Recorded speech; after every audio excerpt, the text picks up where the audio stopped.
Hello mga bay! Yan. Samahan niyo ako at mag-unbox ako ng in-order ng anak ko sa Shopee. Wala kasi siya kaya ako ang magbubukas. Tingnan natin kung anong laman nito.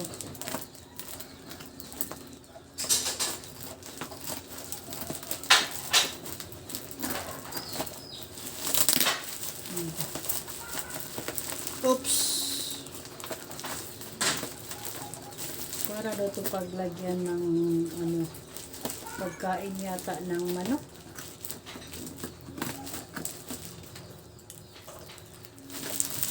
Tingnan ko kung okay ba yung product.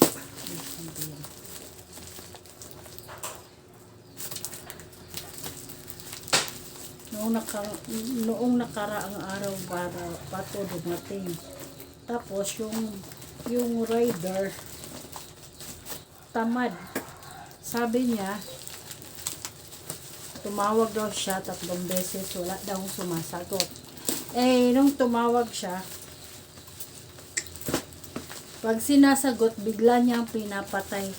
Tsaka ano na yun, hapon na yun. Bandang hapon na yun. Siguro tinatamad na maghatid o pumasok dito sa lugar namin. May ganyan mga rider, mga tamad. Ayaw talagang ihatid yung order namin. Kaso on delivery pa naman. Yan. Ano kaya ito?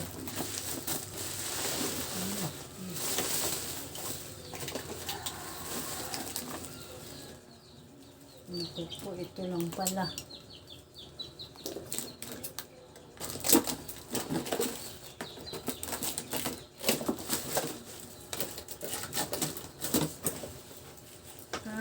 Ito pala.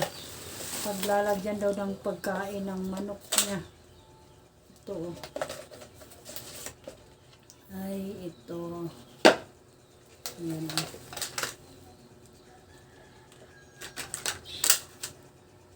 Para daw hindi matapon yung pagkain ng manok. Dito lang ilalagay. Ayan. Parang takip niya yata to. Yan, takip niya.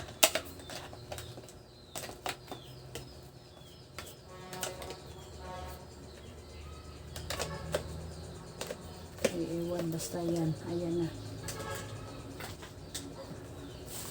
Ito yung isa.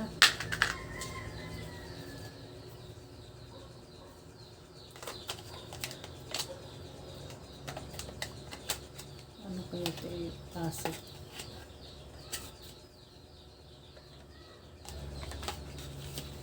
So siya, hindi ko alam kung paano ito ipasok dito. Ganito lang pala. Yan.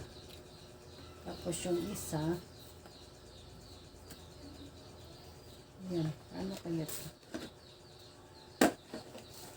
Ganyan lang. 2 piraso pala ito. Ayan, 2 piraso pala. Ayan, dito takip niya ito.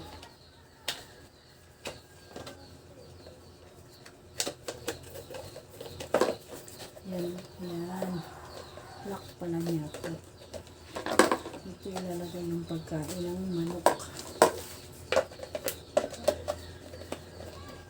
Yan. Yan na siya. Ito yung lalagyan ng pagkain ng manok. Para daw hindi mahuhulog. Hindi masasayang yung ibang pagkain nila. Yan, ito siya. Maganda. Thanks for watching. Bye-bye.